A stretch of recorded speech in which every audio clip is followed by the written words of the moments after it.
This is School of Miracles, and I'm Heather Scavetta. Today we're going to be talking about challenges. So, for the past week, I have been getting over COVID, and it's interesting when you go through a challenge what your mind does, but it also gives you an opportunity to reflect once again on where you are and where you want to be. Just before I got sick, I did this reading for a beautiful lady who I love very much. And when the pre-birth council came through, as they were speaking through me, they talked about challenges. And she is definitely going through one of probably the most intense challenges she'll ever go through. But sometimes when we're in a challenge, we're so enmeshed in our own situation, perhaps our own suffering as well. Whatever this challenge is bringing to us in that moment, it's very difficult for us to see outside of our own life. And that's why I really believe that we're all on this earth together so that we can be a mirror to each other. And this isn't always framed in a negative way. And some New Age people have kind of made us think that way, that whatever we see in another is a reflection of ourselves, but in a negative way. No, it just helps us to see ourselves more clearly. And isn't that why we look in a mirror? So that we can see ourselves. Well, this is what we do when we look at each other in our lives. Whether we know these people well or they're just an influence on our life in some way, every time you go through a significant challenge in your life, you are affecting the people around you, even those people who don't even know you, but they know of you. They know perhaps the challenge you are going through and how we impact each other. And we can be unknowingly an inspiration for someone else. But we do get very tight in our own challenge and tend to become very myopic. So if we can, just for a moment, start to think about the fact that we're in a circle of influence. And it's not to instill pressure on us to behave in one way or another. It's just for us to recognize that when we feel so alone in these challenges, that other people are walking through it with us, even if they don't reach out to us. But the revelation that came through from the other side during this reading was the fact that not all challenges in our life are there for us, for the individual going through the challenge. It's also for the people around us. And we may know many people who are going through a significant challenge in their life, whether it's an illness or the loss of a loved one or financial change or whatever it is. And they affect us by showing us so many things. Maybe what is possible, that these things do happen. And we can, if we're empathetic, we can put ourselves in their place. And I often do this, especially if I'm watching like a movie or reading a book. What I'm more interested in is, how is that person really feeling inside? What are they really thinking? What questions do they have? How are they going to break through this? What story are they telling themselves so that they can survive every day? But too often, people take these intense challenges, rightfully so, very personal, because of course it is personal. But sometimes that challenge has nothing to do with you.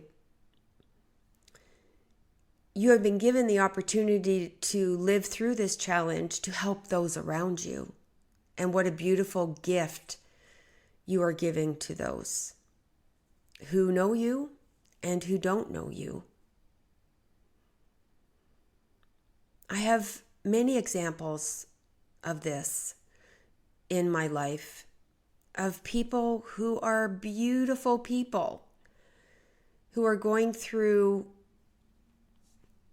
horrific challenges, and how knowing them and knowing of their challenge and seeing how they're working through it is such an inspiration for me. Because in our everyday life, we can look at our own challenges and either put them in perspective, but also come to understand that we may be going through a challenge, but maybe it's really not about us. For example, you may know somebody who is going through a significant health challenge. Perhaps that challenge is not really for them, but for their loved ones around them to experience the unique opportunity to care for you and to love you in a way that perhaps never would have happened without this challenge. And if we can reframe how we look at these things as the gift that they are, and what a beautiful gift it is. So if you're going through a significant challenge right now, of course, it's you going through it. But know that there are other reasons for it besides yourself. And if perhaps you can look at that challenge in that way, then perhaps too one day you can look at it as a gift. So there is a story about someone asking a monk who has been through huge challenges in their life and asking them why they're so happy. And the answer the monk gave, I am happy because I have gone through significant challenges in my life.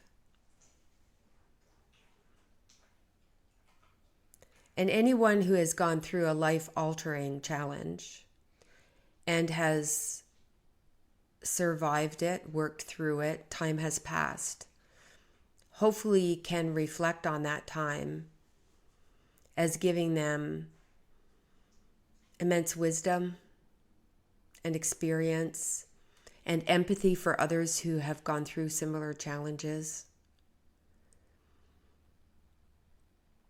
and come out the other side as one who has lived that experience and is now able to offer the wisdom and guidance to those around them. When I lost my teenage twin daughter, Elizabeth, this was my challenge. And now that it's coming up for 20 years, which seems impossible in my mind that it has been this long, because she has always been in my life. Even though her physical body is not here, her spiritual presence has been in my life every day. So I don't think of her as gone, and yet I see the changes in myself. I see the changes in my own family. And I can see what a gift she has given us. And I'm better for it. My life is better for it. I know she is happy where she is because she has told me many, many times over. And so we are the ones here who have to live without their physical presence. But of course, you know, it is part of my mission to tell everyone that they can learn to connect with their loved ones on the other side so that we don't have to miss them and we don't have to grieve them. Yes, we have to go through that process. We have to feel that pain. But if you channel your energy into learning how to communicate with them, I have seen too many examples of people doing that and watching the smile return to them. Because how can you keep missing them like that when you know they're right beside you? Perhaps showing you something, making you feel something, giving you a thought, saying something in your ear. So I hope this has given you something to ponder on about your own challenges. Maybe look back on some of your old ones and maybe reframe it in your mind and in your heart. I also want to remind you that I do have 2 books. One is The Power of Love. That's my first book that I wrote about the loss of my daughter. And if you are learning how to connect to your loved ones in spirit, The Power of Love will give you ideas of how you can communicate with them. And my other book is a channeled book.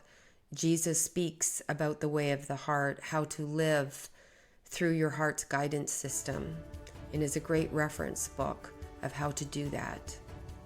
So those are my 2 books available online or for pickup if you live in my area in Caledon, Canada. Thank you so much for listening today. And remember, you can always drop me an email if you have any questions or leave comments on the podcast. You can also find me on YouTube. God bless.